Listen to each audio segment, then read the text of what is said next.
Okay, so continuation with the topic. So, sabi dito, when calling coast station, sabi, you are not the one who are going to propose a working channel. So, the DSC announcement, because the coast station will inform you or will inform each mobile station which working channel we are going to use for the communication with the coast station. So, sila yung magbibigay sa inyo kung anong channel ang kayo mag-uusap. Again, you don't need to say or initiate which channel you're going to proceed, but then wait the coast station kasi sila yung magbibigay kung saan kayo mag-uusap for the communication. For the DSC acknowledgement, DSC announcement to all station or certain group of station must be acknowledged by any of the certain receiving station. So however, daw kapag individual DSC announcements, either coast station or another ship station should acknowledge by the called station wherever possible. Again, ulitin natin, kapag daw all stations, alam naman natin kapag all stations, lahat to makaka-receive or group station must not be acknowledged or any receiving station. Pero daw kapag individual daw, ang ginamit dapat should be acknowledged by the station being called if ever possible. So familiar na kayo sa individual, group call, or the all stations or all ships. So kapag naman daw ay relay process in which we are going to relay a distress, only case if it's the digital selective calling information are relayed can be assessed of or can be cases of the distress. At what I've said earlier, kapag dating naman sa test transmission, number and duration of test transmission shall be kept to a minimum. Bakit? Kasi baka mamaya sa dami yung transmission or sa dami yung test, baka ma-misinterpret na siya as a real distress. So baka kaka-test nyo ng kaka-test, no? Hindi na maging clear sa mga receiving station na it is a test but rather as a real distress scenario. So they should coordinated with a competent authority or the coast station as necessary whenever practicable to be carried out or of the artificial antennas or with a reduced power.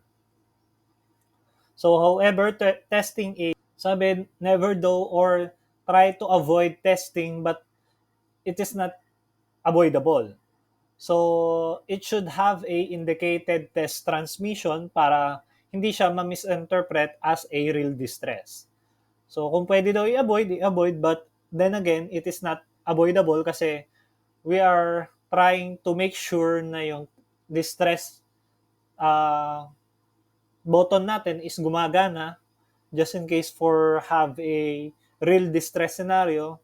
Kaya kung magkakaroon man is never try to forget yung distress test na tinatawag natin. When alerting and making an announcement using the DSC, so the bands used for the terrestrial radio communication or distress format, which is relayed through the space station. So relay in transmission on behalf of another person. Just for example, the distress relay. So when making announcement like urgency, safety, or routine call, used for the terrestrial radio communication or the messages in which it is relayed through space station.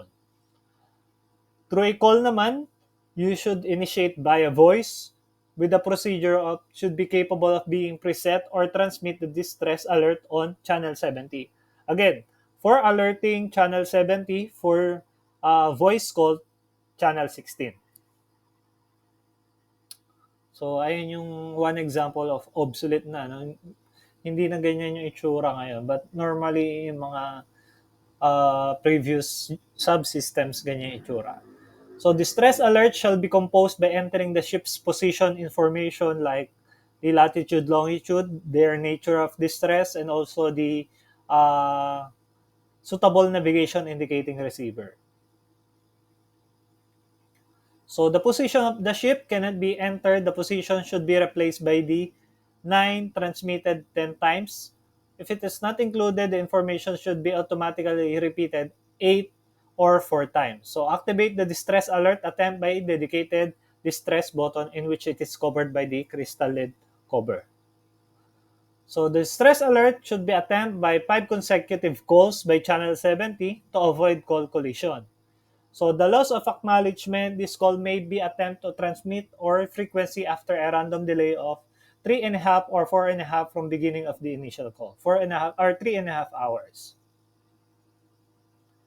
The DSC equipment should be capable of maintaining a reliable 24-hour basis on channel 70, meaning hindi po nagka-cut yung watch. Ibig sabihin, hindi siya dapat maputol and 24/7 active dapat yung inyong DSC equipment. So if the time permits, key in the select the DSC equipment keyboards. First, the nature of distress, the last known ship position in which you are going to input the latitude, longitude, the UTC, the position was valid, or the distress communication telephony in which you're going to identify if you're going to use VHF, DSC, MFHF.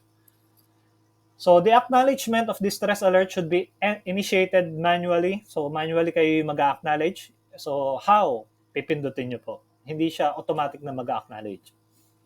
So acknowledgement should be transmitted on the same frequency as the distress alert was received. So if you received that alert on 2187.5, so again, i-receive mo siya via 2187.5. So the acknowledgement of distress alert consists of the DSC acknowledgement, which shall be addressed to all ships and included the identification of the ship, syempre the MMSI, the position, the latitude, longitude, and the nature of distress if it is being acknowledged. So whereas the communication of one or more stations are practicable station of receiving distress alert or distress call from another vessel should defer acknowledgement for a short interval of time so that the coast station may take the first acknowledgement. Kaya dapat meron daw certain interval kapag magbibigay kayo ng alert. Hindi yung pagkatapos ng alert, sandali, magbibigay ka rin ng alert baka kasi mamaya hindi niya na-receive. So, there's a short interval of time when making a acknowledgement. So, ships receiving DSC distress alert from ships should be set on channel 16 and acknowledged by the call of radio telephony which are able to render help. So, kapag ito naman ay dating sa distress alert from another ship.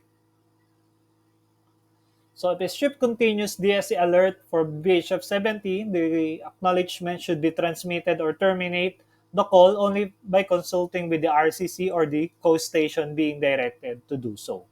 Kaya 'di ba nung nagkaroon tayo ng activity sa MFHF, dinirect natin siya sa coast station which is the Kobe radio station. So dinirect natin siya para doon natin i-relay yung distress vessel. So the automatic repetition of distress alert should be terminated automatically and the DSC distress acknowledgement. So wag na to. So just for example, actions by ship upon reception of the BSC distress alert. So ito yung magiging initial action ng ating vessel once we receive the distress alert. So if it is going to receive, then kapag na-receive nyo yung alert, you should listen or tune into channel 16. So if the alert is being acknowledged by the coast station and the RCC, no, down ka into the own vessel assist. So if you're going to assist or not. So kapag hindi naman siya na-acknowledge, so is this distress topic is progress. So kapag hindi pa rin, is the DSC distress call is continuing. If no, diretso mo kaagad yung information sa coast station or RCC. But if yes naman, acknowledge the alert via radio telephony to the ship and distress on the BHF channel 16. So mag-e-end siya in entering the detail in log. Then reset the system for the following information na marireceive nyo.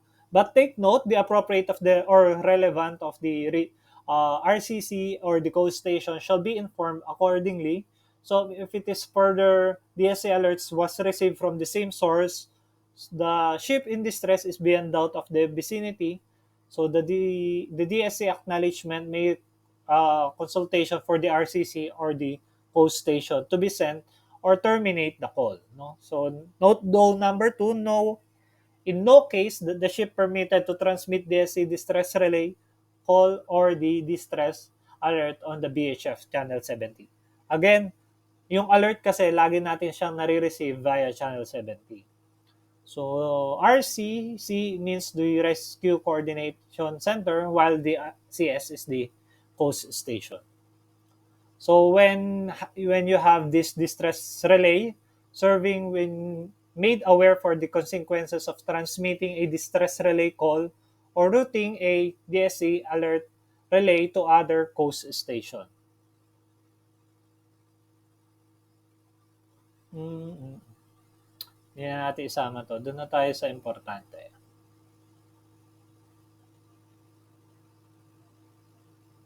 So sabi dito, on receiving distress alert on BHS channel 70 which is not acknowledged by the coast station. For example, nung nagano tayo, 'di ba? Sinend natin kay Kobe Station. So kung hindi siya na-receive or hindi siya inacknowledge ni Kobe Station, the distress alert relay should be addressed to the appropriate coast station where possible.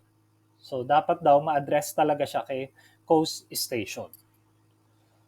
On knowing that the other ship is in distress, kasi kayo yung nag-relay ng distress niya, so is not able to transmit the distress alert and the master of the transmitting station considers that the further help is necessary, so the distress alert relay call should be addressed to all ships to the appropriate coast station. So para mas mabilis daw makaabot kay coast station, pwede rin daw natin i-relay all yung ating distress. No? So kaya pinagawa ko sa inyo, 'di ba, nag-relay all tayo nung pagdating do sa Medrobos tapos relay all. Kasi it is more easier for the distress vessel na mas ma-receive siya ni coast station. Mas mabilis. Kasi baka mamaya ikaw lang gumagawa, then tendency mas meron palang other vessel na mas mabilis makapag-initiate ng distress relay para mas makaabot kagad kay coast station. So, under no circumstances, if it is ship permitted to transmit DSC distress alert relay purely on the receipt of DSC distress alert via VHF or the MF channels. So, yung i-key in daw natin sa DSC equipment, first, the distress relay. So, doon tayo sa Drobos. Then, all ships have a 9 identity, which is the MMSI. And also, key in the MMSI of the distress vessel. Then, ilagay daw natin kung ano yung nature of her distress. And then, ilagay daw natin yung kanyang latitude, longitude, and the UTC, no? Yung makikita nyo sa upper right corner ng inyong stations. And also, type the subsequent distress communication that you are going to use. So that the coast station having a received and acknowledged the DSC alert necessary to retransmit information received by the DSC distress alert relay and address it to all ships or a specific ship na kayang mas malapit sa kanya para makarender ng help sa distress vessel. So, when a ship receiving distress alert relay transmitted by a ship or a coast station shall not use the DSC, acknowledge alert, but should acknowledge the receipt of alert telephony on the channel 16. Kaya ganun kahalaga yung naka-tune in kayo sa channel 16. So for making announcement like urgency, safety, or routine, it is carried out by the DSC urgency, safety, or distress and channel 70. So for the announcement, you can address it via all station in which the urgency or safety transmitted included the urgency safety announcement. So key in or select the DSC equipment keyboard, then click the appropriate calling format in which it is being sent to all ships. So mag-fill kayo kung it is a urgency or safety, then initiate which channel or which urgency or safety message you're going to transmit, then type the communication in which the safety or message will be going to given via the DSC urgency safety call. So the ship stations receive the urgency or safety ship's announcement shall monitor the frequency on channel indicated for the message of the of at least 5 minutes. So, however daw that the maritime or the MMS, after the announcement na ginawa, yung urgency message transmitted in the long message or medical call, the areas where the traffic message is being repeated. So, kapag daw masyadong traffic maingay, yung message daw natin ay can repeat or pwede nating ulitin. So the announcement of safety shall transmitted on a working channel that the safety shall practicable to be transmitted on the working channel in which you are going to have on channel 16. So the suitable indication effects shall made on the DSC announcement in case no other option is practicable. Safety message should be sent by a radio telephony on the channel 16 in which the frequency is 156.8. So, yung purpose daw ng ating Channel 70 and distress and safety purpose for the public correspondence. So, appropriate calling format for the DS equipment, type individual or the group MMSI, then the category, if the category is safety, urgency, or routine, then click if it is channel for the safety, routine, or urgency, then type which communication, kung safety ba siya, routine, or urgency, it is given by the DSC urgency, safety, and routine call. So for the announcement, individual call station is transmitted as follows. So key in, select the DSC equipment, and calling format or for the individual. Ayun yung mga ginagawa natin sa laboratory. Kapag individual siya, di ba, nakalagay INDV. Tapos, meron ding ilalagay kayo MMSI. Then, ipipiliin nyo rin yun kung urgency, safety, or routine. So, ayun yung mga ginagawa natin. Ayan. So, for the announcements, no, it is certain for a group of ships, station, or call. So, this one is for the group or urgency or safety of routine. For kapag namamalaki yan or nasa iisang area lang sila. So, the same din, kung ilalagay natin kung MMSI, the same information, latitude, longitude, kung ang nature ba ng call niya ay, or the category of call is urgency, safety, or routine. So, ganun din. Kapag nalagay nyo na yung category, lalagay nyo rin yung channel and as well as the type of communication that they're going to use. So, kapag naman daw magbibigay kayo or polling of the position request, so for the position request, it is the selected when station wants to get the position details to be called by the stations. Kapag naman daw polling, to assert the called station in the range of calling station if it is operational. So yung gagawin daw na procedure is the same. On the appropriate calling format for the DSC, lagay nyo lang daw polling, then /position, then also write the MMSI, then also give if it is safety or urgency, as well as their station shows that the call ship is being within the range of the operation. So, ganun din kapag automatic and the semi-automatic. So, a couple of stations offer the possibility for direct dialing for the land subscribers without the operation or the operator's involvement. So, the DSC announcement for individual call station, automatic service call transmitted as follows. So, again, ikikiin ulit natin sa keyboard yung appropriate calling format. Again, write the MMSI, the country code, also if the category is urgency, safety, or routine. Then, kapag nakapaglagay na kayo ng category, you can transmit by the list of the practical tasks. If it is going to the nature of distress, then the alert with the nature of distress, if it is going to relay a call or to relay an individual call station. Yung mga ginagawa na natin, ulit-ulit na lang yan. Ang nag-iiba lang dyan is yung kung ano yung purpose ng call nyo. No? Kung urgency ba yan, safety, or routine, or distress. Then, the procedure is the same. Kung mapapansin nyo, ang ilalagay nyo lang naman dyan, ikikiin na nagbabago yung nature of call. Then, the nature of distress.